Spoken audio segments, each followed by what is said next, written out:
Absolutely. Absolutely imperative that we act on our civic duty and we get ourselves to the polls and we get our friends and our family to the polls, because by electing Beto, we can put the all back in y'all. Introduce your candidate for Representative Eric Weiner.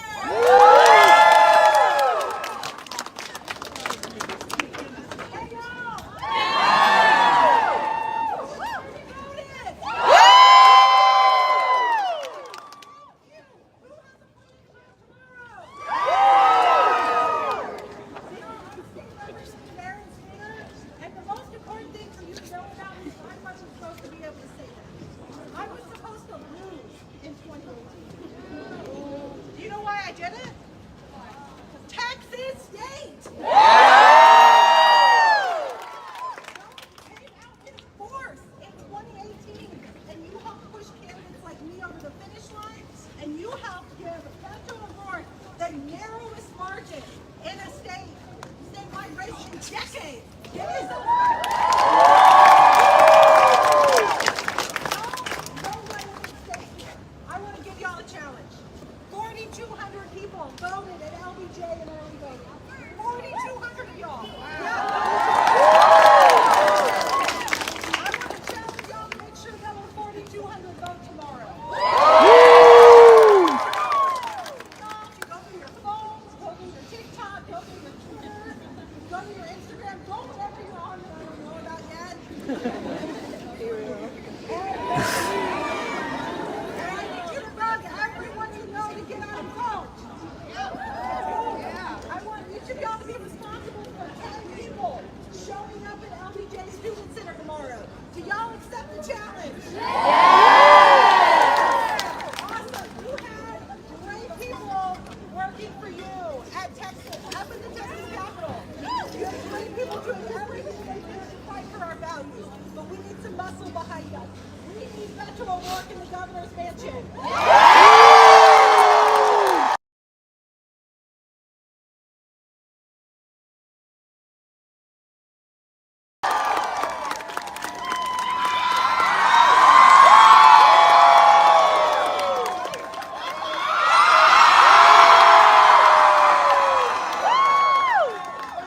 Thank you so much for joining us again. This will be the last time that I get to visit Texas State as your candidate for governor. Next time I see you, I will be the governor.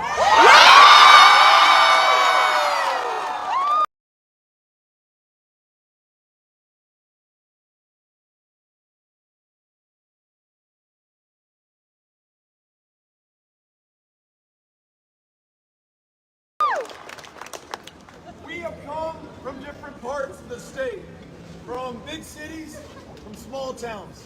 Some of us, our folks, are Republicans, some are Democrats. Some 8th-generation Texans. Some of our folks got here 8 months ago. But here's what we have in common. An inability to accept things as they are. A knowledge that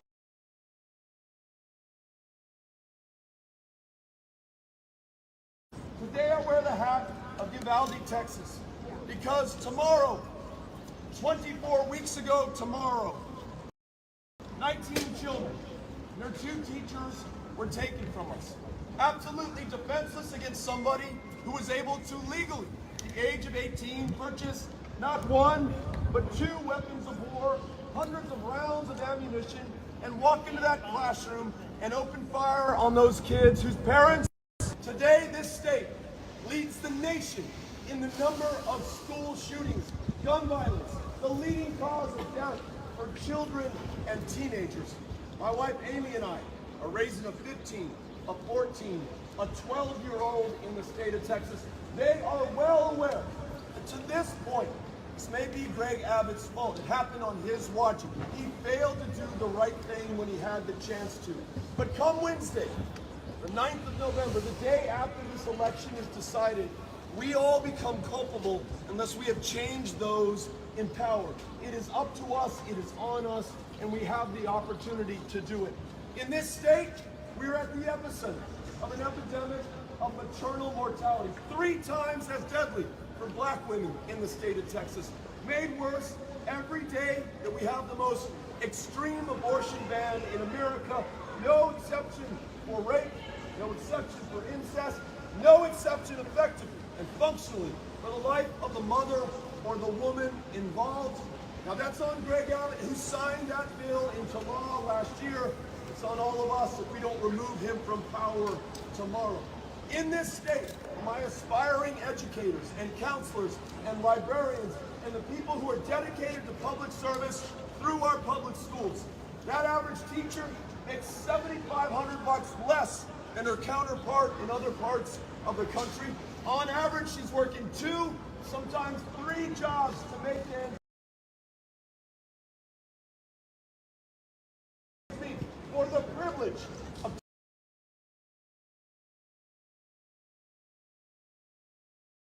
teaching our kids in that classroom.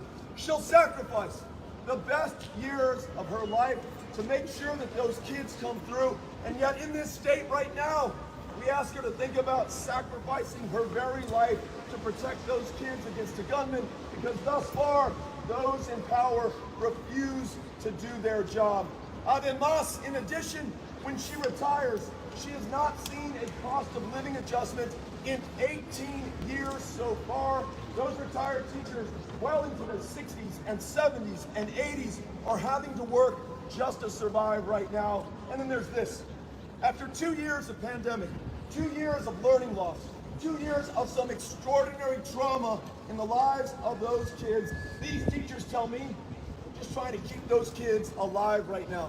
The level of suicidal ideation and suicide attempts and suicides in our schools. And look, we don't like to think about this or talk about it, but if we fail to face it and confront it, we'll never make it better. These teachers tell me, look, Bethel, in addition to reading and writing and arithmetic and all the important things that we do in school, I am trying to keep these kids alive right now. The last thing I need is to spend hours and days and months on a high-stakes, high-pressure, standardized test that in no way effectively measures the potential of that child or the effort I'm expending on their behalf. We refuse to accept that in this state.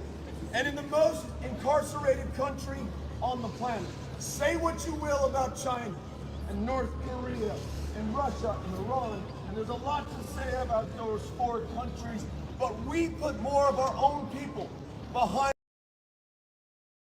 bars than any of them do. And in Texas, we lead the rest of the union in the number of our fellow Texans who are incarcerated, disproportionately black and brown, serving time for non-violent drug crimes in this state. Everyone serving time for marijuana, forced to check a box on every employment application form, every student loan application form, every small business loan application form, saying they have that conviction, making it less likely that they get that opportunity, severely narrowing, constraining their options and opportunities in their lives. I can't get right with that. I refuse to accept it, and so do you. For those veterans who wore the uniform of this country, put their lives on the line for the United States of America, though we live in the 9th largest economy on the planet right here in Texas, tonight we will find veterans asleep on the side of the road, under bridges, on park benches, because we have refused them has a roof over their head and can continue with their life fulfilling our end of the bargain. None of us are okay with that in this state. And in the state of Texas, the friendship state, we are pitting one another against each other due to those in power, whether it's the proposed Don't Say Gay bill this next legislative session, or the targets that have been painted on the backs of transgender Texans and their parents, threatened with their children being taken from them and turned over to CPS, the worst run foster care program in America, which has lost the lives of more than 100 kids just since 2020. None of us can accept that. And lastly, this. In this great democracy, every one of those service members swore an oath to protect and defend, not to a political party, not to a person in power, not even to the president, to our way of life to our form of government. It is now harder to vote in the state of Texas, harder to register and have your name on the rolls in this great state than it is in any other. And that suppression, that intimidation is not aimed at people who look like me. It is targeting those who have always been the targets of suppression and intimidation. Black voters, brown voters, the very young, the very old, the very poor, and increasingly those with disabilities in this state. None of us are okay with that, and none of us will accept it. But here's the challenge. The only way to overcome those attacks on our fellow Texans, on each and every single one of us, on the right to vote, is to do all we can with what we have, where we are right now at this defining moment of truth. And yes, that means that we must vote if we haven't already voted early, and tomorrow is your last chance to do that. But if all you do is vote, pretty much like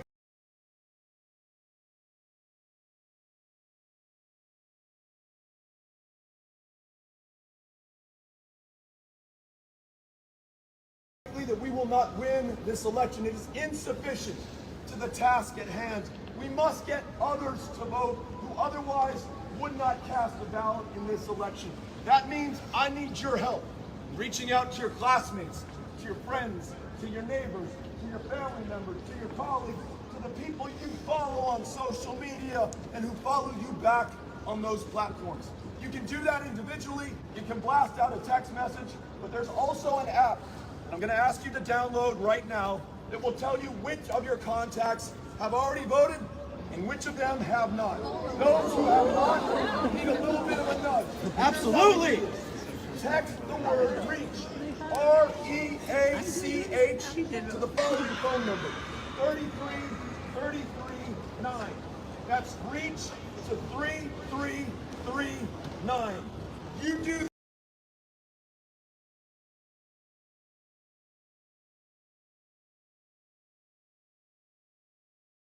that, sign up with a campaign called 2 Million Texans, and we will tell you which of your friends, your classmates, your family members have yet to vote, and then you can quickly send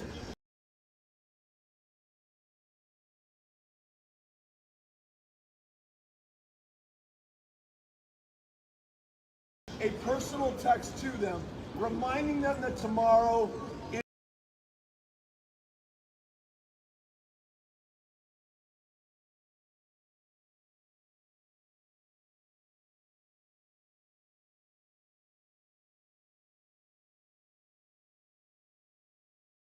is the last chance to do it. It is D-Day. I was just asked by this fine reporter up here, why in the world would you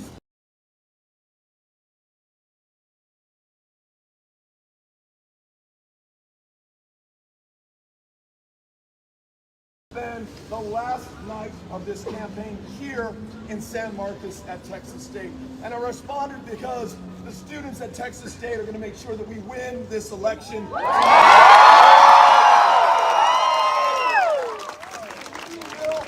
As young Texans and young Americans always have, helped this country come through when it needs it the most. Think about the tradition that you are part of right now. When this country first sought its generation in the 1950s and the 1960s, marching for, sitting in for, freedom riding for, the ability to be recognized as a full lives, far too many had to make sure that the first Texas president, LBJ, 55 into law, creating the first true multiracial democracy in American history. Their service, their sacrifice, their struggle flows through our history to you, to all of us at this moment in time. What we do with this great inheritance will determine our future and define us in the eyes of our kids and in the pages of history forever. We cannot be found wanting, and we must come through. So no pressure, folks, but this one is on you. It is on all of us to do all we can with what we have right here, right now. And when we do, when we prevail, and when we come through together, this is the Texas that we can enjoy. One where every woman makes her own decisions about her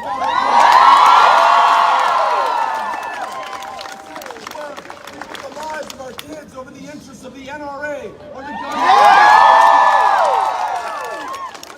Where we pay teachers enough not to work a second. Absolutely.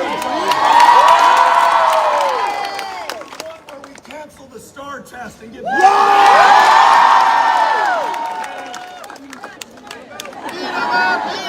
Go, Cats, go!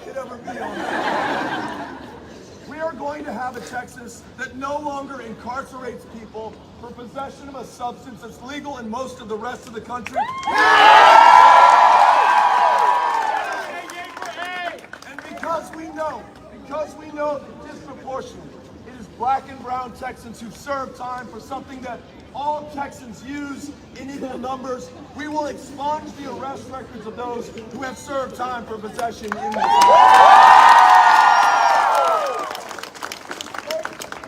that is 51st in the nation, behind every other in the District of Columbia, in the ability to see a psychiatrist, a psychologist, a therapist, a social worker, so bad that the largest provider of mental health care services is the county jail system right now.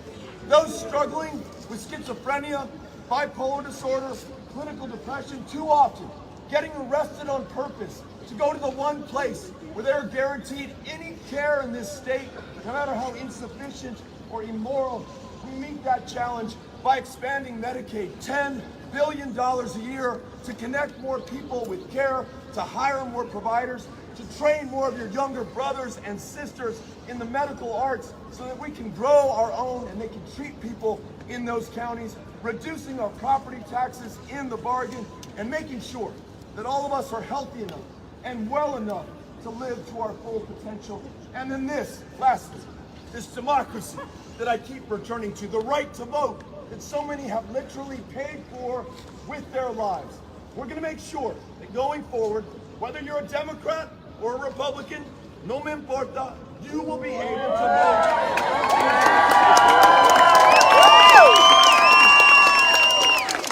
Making it easier to get on the rolls in this state through automatic voter registration. You turn 18.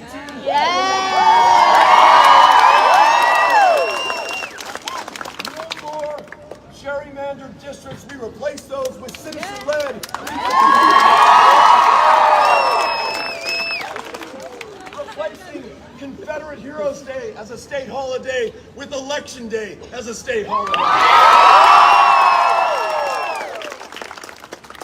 And then this.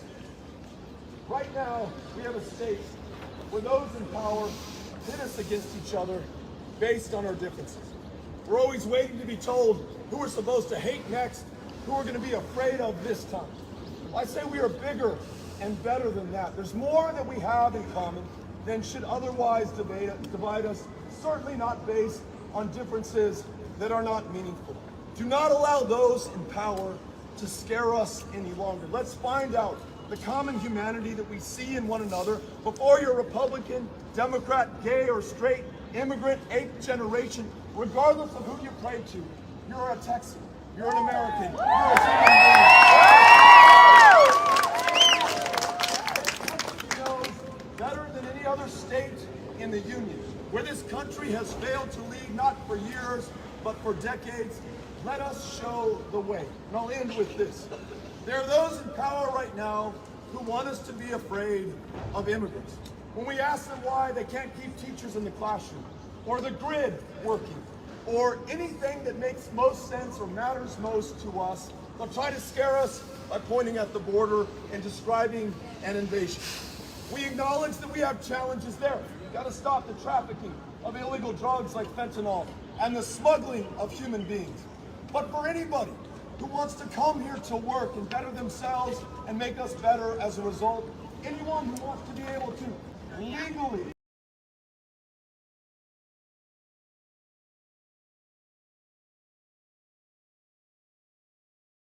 and in an orderly fashion join their family just as I would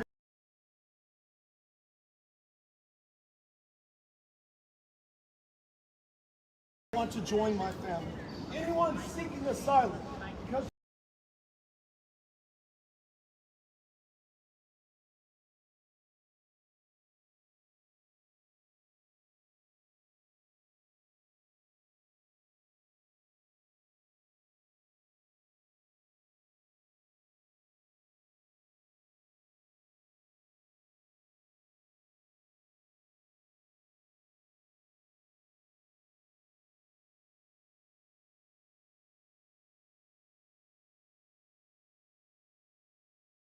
they came might mean their death or the death of their child. I want us to lead the way for this country. A safe, legal, orderly path for those who want to come here the right way and do the right thing. Be so much more vigilant and successful against anyone who